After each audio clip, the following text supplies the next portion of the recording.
July 16th, 1833. This is a memorable anniversary for me. On it I complete my 323rd year. The Wandering Jew? Certainly not. More than 18 centuries have passed over his head. In comparison with him, I am a very young immortal. Am I then immortal? This is a question which I have asked myself by day and night for now 303 years, and yet cannot answer it. I detect a gray hair amidst my brown locks this very day. That surely signifies decay. Yet it may have remained concealed there for 300 years, for some persons have become entirely white-headed before 20 years of age. I will tell my story, and my reader shall judge for me. I will tell my story, and so contrive to pass some few hours of a long eternity, become so wearisome to me. Forever! Can it be? To live forever? I have heard of enchantments in which the victims were plunged into a deep sleep, to wake after 100 years as fresh as ever.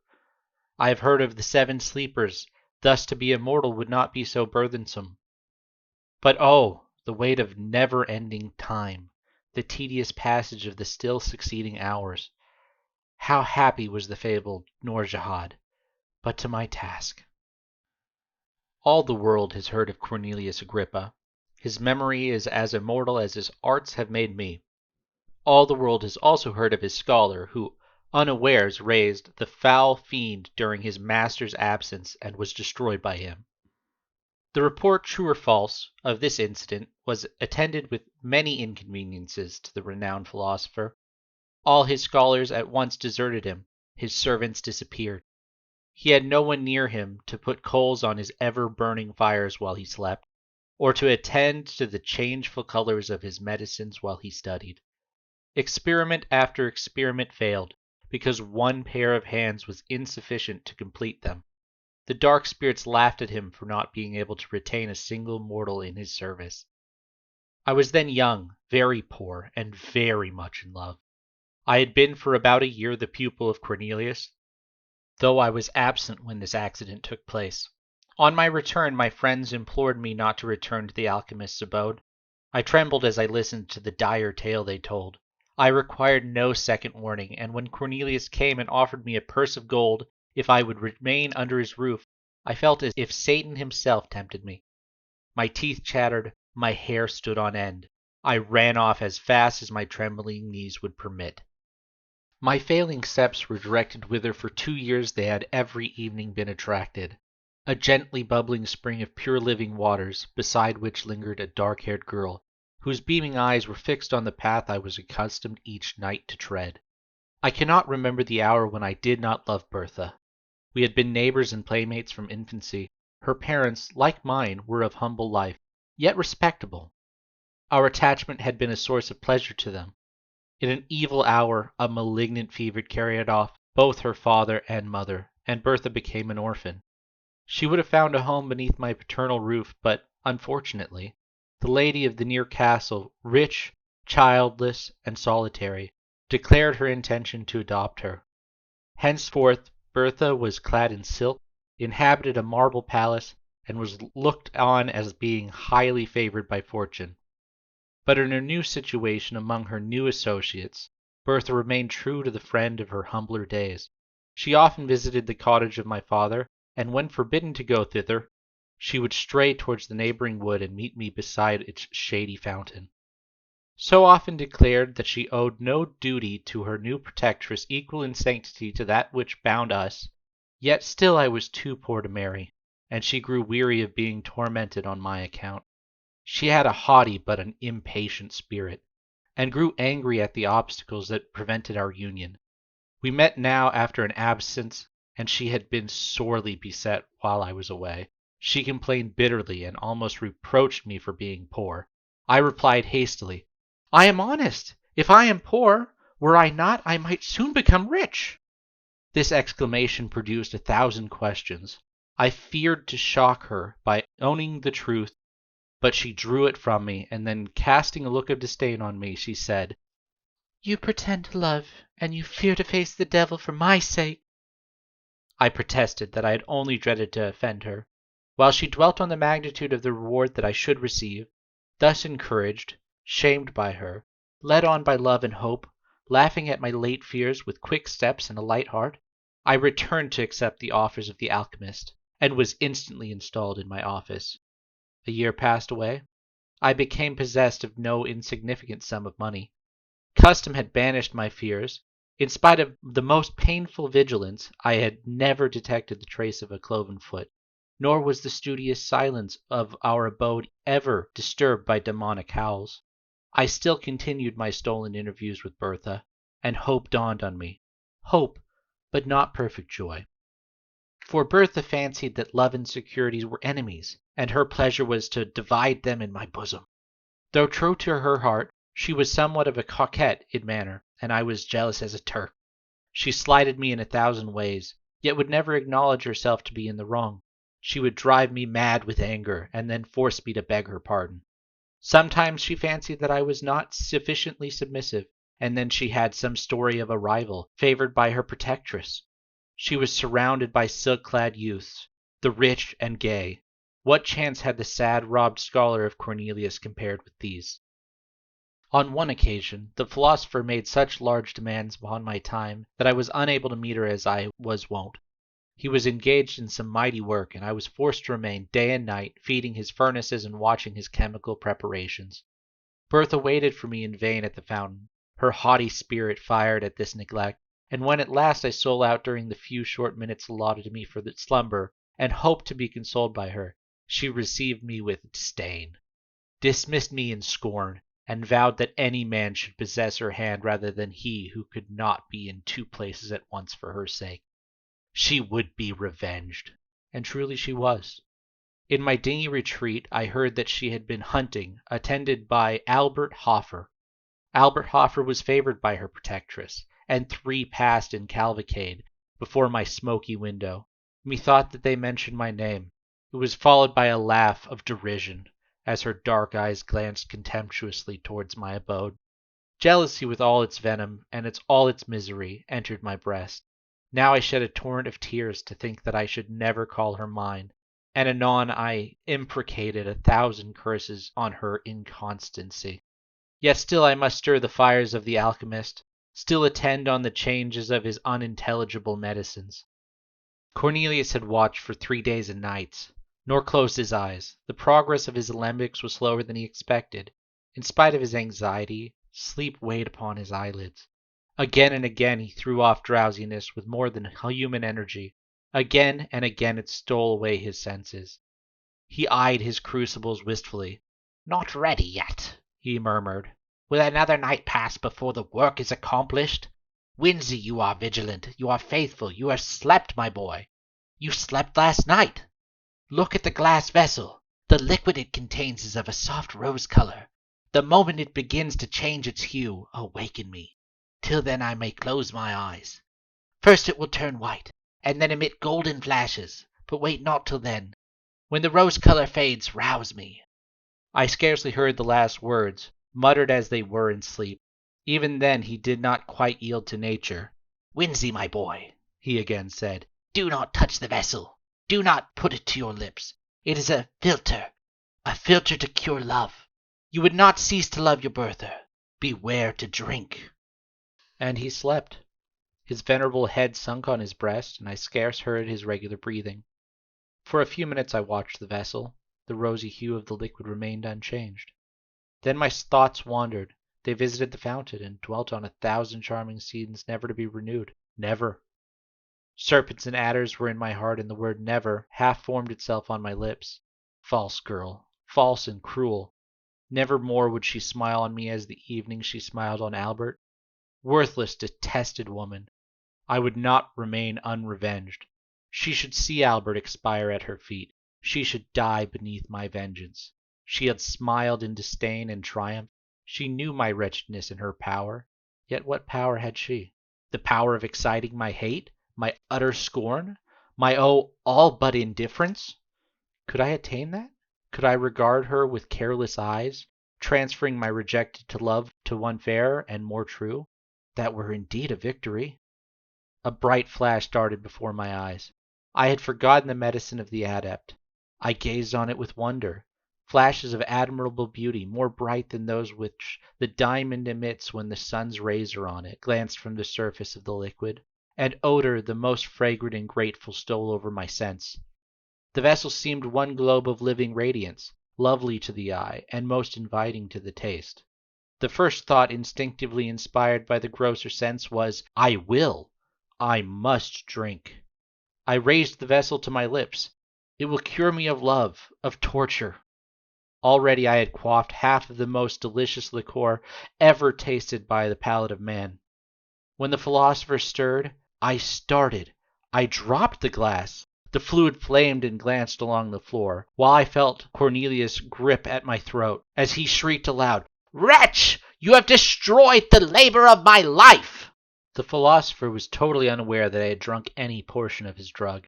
His idea was, and I gave a tacit assent to it, that I had raised the vessel from my curiosity, and that frightened at its brightness and the flashes of intense light it gave forth, I had let it fall. I never undeceived him. The fire of the medicine was quenched, the fragrance died away. He grew calm as a philosopher should under the heaviest trials, and dismissed me to rest. I will not attempt to describe the sleep of glory and bliss which bathed my soul in paradise during the remaining hours of that memorable night. Words would be faint and shallow types of enjoyment, or of the gladness that possessed my bosom when I woke. I trod air. My thoughts were in heaven. Earth appeared heaven, and my inheritance upon it was to be one trance of delight. This is it to be cured of love, I thought. I will see Bertha this day, and she will find her lover cold and regardless, too happy to be disdainful, yet how utterly indifferent to her. The hours danced away.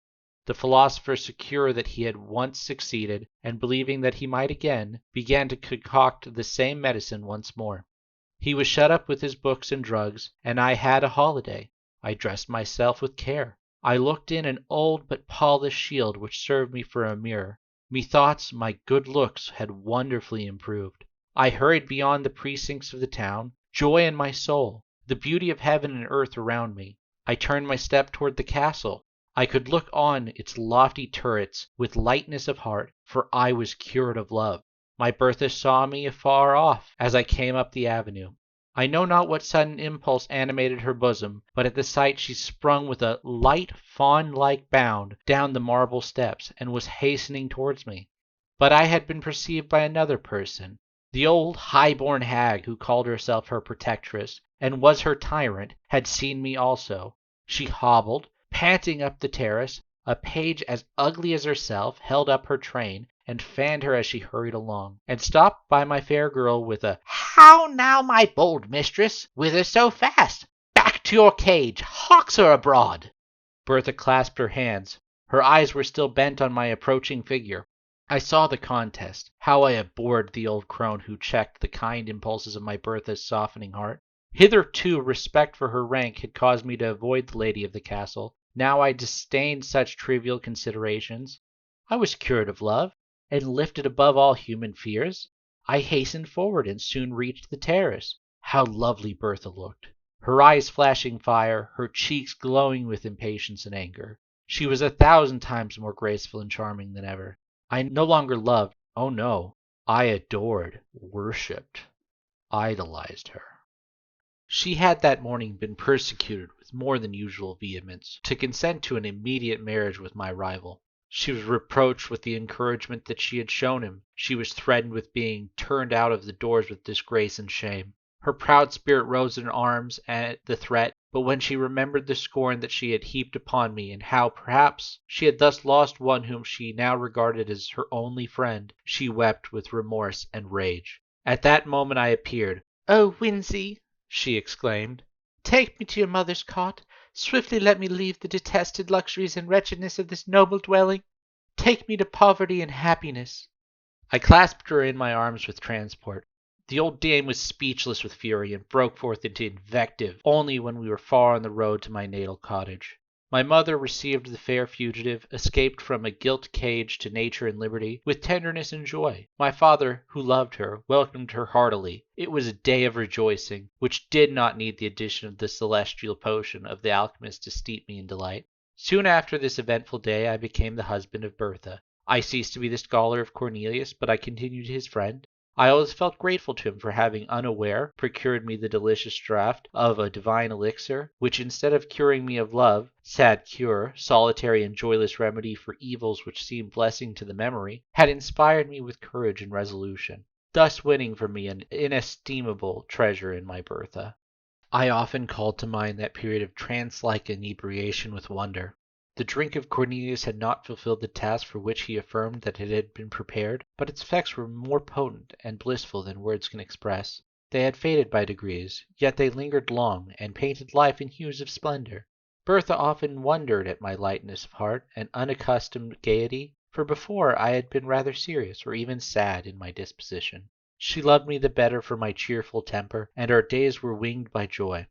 5 years afterwards I was suddenly summoned to the bedside of the dying Cornelius. He had sent for me in haste, conjuring my instant presence. I found him stretched on his pallet, enfeebled even to death. All of life that yet remained animated in his piercing eyes, and they were fixed on a glass vessel full of rosé liquid. "Behold," he said in a broken inward voice, "the vanity of human wishes. A second time my hopes are about to be crowned. A second time they are destroyed. Look at the liquor. You may remember 5 years ago I had prepared the same with the same success.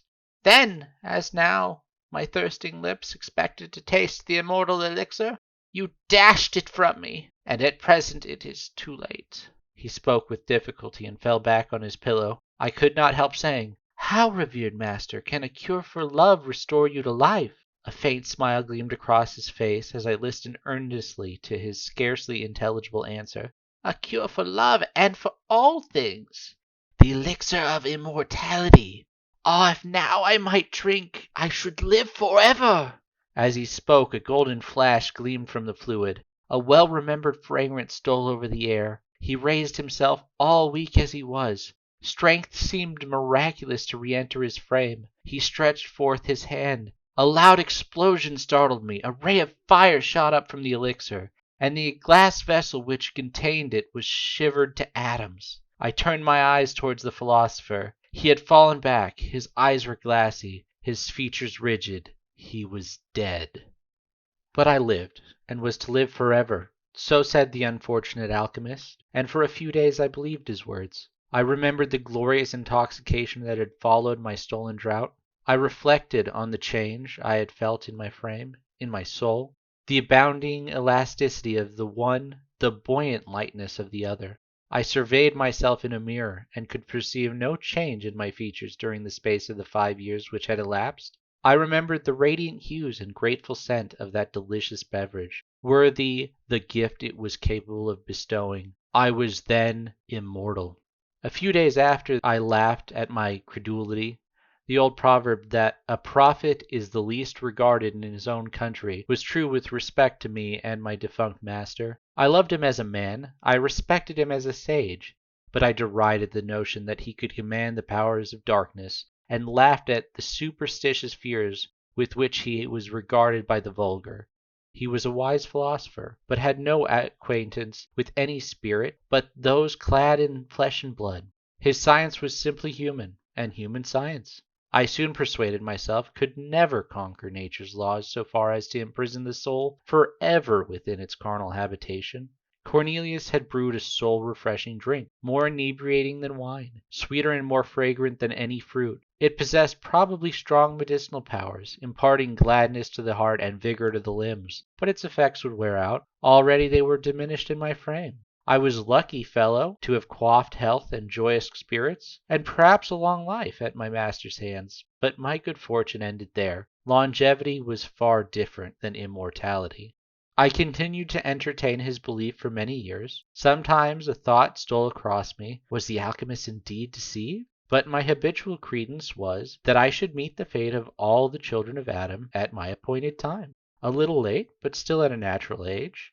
Yet it was certain that I retained a wonderfully youthful look. I was laughed at for my vanity in consulting the mirror so often, but I consulted it in vain. My brow was untrenched, my cheeks, my eyes, my whole person continued as untarnished as in my 20th year. I was troubled. I looked at the faded beauty of Bertha. I seemed more like her son. By degrees our neighbors began to make similar observations, and I found at last that I went by the name of the scholar bewitched. Bertha herself grew uneasy. She became jealous and peevish, and at length she began to question me. We had no children. We were all in all to each other. And though, as she grew older, her vivacious spirit became a little allied to ill temper, and her beauty sadly diminished, I cherished her in my heart as the mistress I idolized, the wife I had sought and won with such perfect love. At last our situation became intolerable. Bertha was 50, I 20 years of age.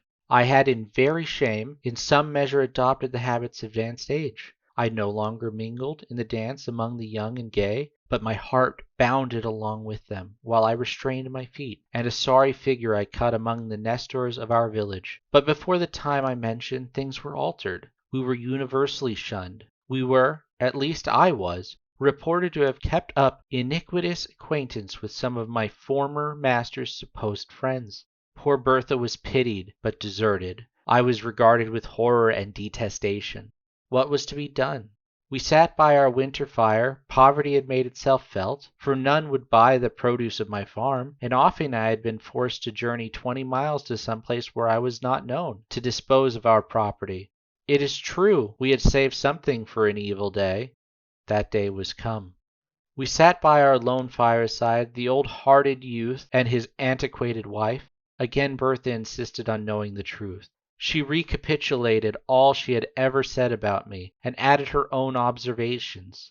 She conjured me to cast off the spell. She described how much more comely gray hairs were than my chestnut locks. She descanted on the reverence and respect due to age, how preferable to the slight regard paid to mere children. Could I imagine that the despicable gifts of youth and good looks outweighed disgrace, hatred, and scorn?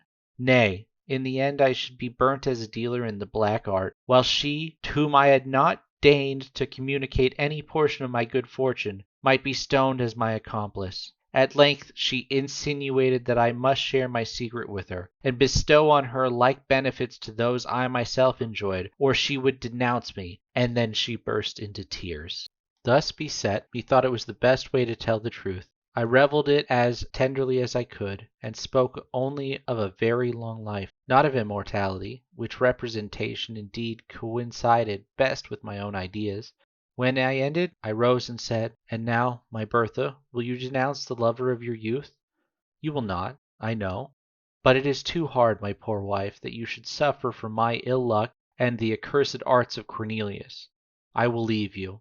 You have wealth enough, and friends will return in my absence. I will go. Young as I seem and strong as I am, I can work and gain my bread among strangers, unsuspected and unknown. I loved you in youth. God is my witness that I would not desert you in age, but that your safety and happiness require it."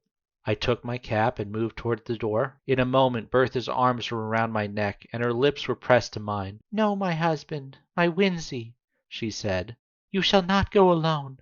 Take me with you. We will remove from this place, and, as you say, among strangers we shall be unsuspected and safe. I am not so old as quite to shame you, my Winsey, and I dare say the charm will soon wear off, and with the blessing of God you will become more elderly looking, as is fitting. You shall not leave me."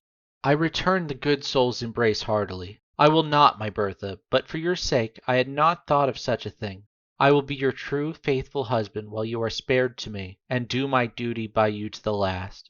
The next day was prepared secretly for our emigration. We were obliged to make great pecuniary sacrifices. It could not be helped. We realized a sum sufficient, at least, to maintain us while Bertha lived, and without saying adieu to anyone, quitted our native country to take refuge in a remote part of western France. It was a cruel thing to transport poor Bertha from her native village and the friends of her youth to a new country, a new language, new customs.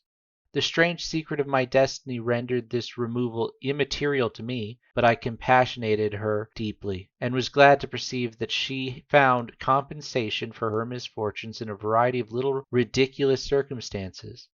Away from all the tell-tale chroniclers, she sought to decrease the apparent disparity of our ages by 1,000 feminine arts, rouge, youthful dress, and assumed juvenility of manner. I could not be angry. Did I not myself wear a mask? Why quarrel with hers because it was less successful? I grieved deeply when I remembered that this was my Bertha, whom I had loved so fondly and won with such transport. The dark-eyed, dark-haired girl, with smiles of enchanting archness, and a step like a fawn. This mincing, simpering, jealous old woman. I should have revered her gray locks and withered cheeks, but thus it was my work, I knew. But I did not the less deplore this type of human weakness. Her jealousy never slept. Her chief occupation was to discover that, in spite of outward appearances, I was myself growing old. I verily believed that the poor soul loved me truly in her heart, but never had a woman so tormenting a mode of displaying fondness. She would discern wrinkles in my face and decrepitude in my walk, while I bounded along in youthful vigor, the youngest looking of 20 youths. I never dared address another woman. On one occasion, fancying that the belle of the village regarded me with favoring eyes, she brought me a gray wig. Her constant discourse among her acquaintances was that, though I looked so young, there was ruin at work within my frame, and she affirmed that the worst symptoms about me was my apparent health. My youth was a disease, she said, and I ought at all times to prepare, if not for a sudden and awful death, at least to awake some morning white-headed and bowed down with all the marks of advanced years. I let her talk. I often joined in her conjectures. Her warnings chimed in with my never-ceasing speculations concerning my state, and I took an earnest, though painful, interest in listening to all that her quick wit and excited imagination could say on the subject. Why dwell on these minute circumstances? We lived on for many long years. Bertha became bedrid and paralytic. I nursed her as a mother might a child. She grew peevish, and still harped upon one string of how long I should survive her.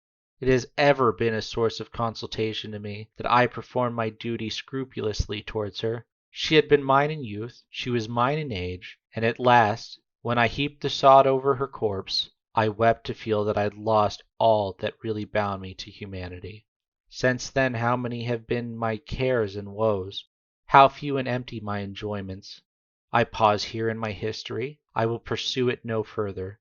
A sailor without rudder or compass, tossed on a stormy sea, a traveler lost on a widespread heath, without landmark or stone to guide him. Such I have been, more lost, more hopeless than either. A nearing ship, a gleam from some far cot, may save them, but I have no beacon except the hope of death. Death! Mysterious, ill-visaged friend of weak humanity, why alone of all mortals have you cast me from your sheltering fold? Oh, for the peace of the grave, the deep silence of the iron-bound tomb! That thought would cease to work in my brain, and my heart beat no more with emotions varied only by new forms of sadness. Am I immortal? I return to my first question. In the first place, is it not mere probably that the beverage of the alchemist was fraught rather with longevity than eternal life? Such is my hope. And then be it remembered that I only drank half of the potion prepared by him. Was not the whole necessary to complete the charm? To have drained half the elixir of immortality is but to be half immortal. My forever is thus truncated and null. But again, who shall number the years of the half of eternity? I often try to imagine by what rule the infinite may be divided. Sometimes I fancy age advancing upon me. One gray hair I have found. Fool, do I lament? Yes, the fear of age and death often creeps coldly into my heart, and the more I live, the more I dread death, even while I abhor life. Such an enigma is man, born to perish, when he wars, as I do, against the established laws of his nature. But for this anomaly of feeling, surely I might die. The medicine of the alchemist would not be proof against fire, sword, and the strangling waters. I have gazed upon the blue depths of many a placid lake, and the tumultuous rushing of many a mighty river, and have said, Peace inhabits those waters. Yet I have turned my steps away, to live yet another day. I have asked myself whether suicide would be a crime, in one to whom thus only the portals of the other world could be opened.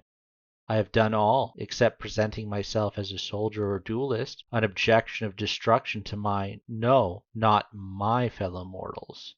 And therefore I have shrunk away. They are not my fellows. The inextinguishable power of life in my frame, and their ephemeral existence, places us wide as the poles asunder. I could not raise a hand against the meanest or the most powerful among them. Thus I have lived on for many a year, alone, and weary of myself, desirous of death, yet never dying. A mortal immortal. Neither ambition nor avarice can enter my mind, and the ardent love that gnaws at my heart, never to be returned, never to find an equal on which to expend itself, lives there only to torment me. This very day I conceived a design by which I may end all, without self-slaughter, without making another man a Cain, an expedition which mortal frame can never survive, even endued with youth and strength that inhabits mine. Thus I shall put immortality to the test, and rest forever, or return, the wonder and benefactor of the human species. Before I go, a miserable vanity has caused me to pen these pages. I would not die, and leave no name behind. 3 centuries have passed since I quaffed the fatal beverage. Another year shall not elapse before, encountering gigantic dangers, warring with the powers of frost in their home, beset by famine, toil, and tempest, I yield this body, too tenacious a cage for a soul which thirsts for freedom, to the destructive elements of air and water, or, if I survive, my name shall be recorded as one of the most famous among the sons of men, and my task achieved. I shall adopt more resolute means, and by scattering and annihilating the atoms that compose my frame, set at liberty the life imprisoned within, and so cruelly prevented from soaring from this dim earth to a sphere more congenial to its immense essence.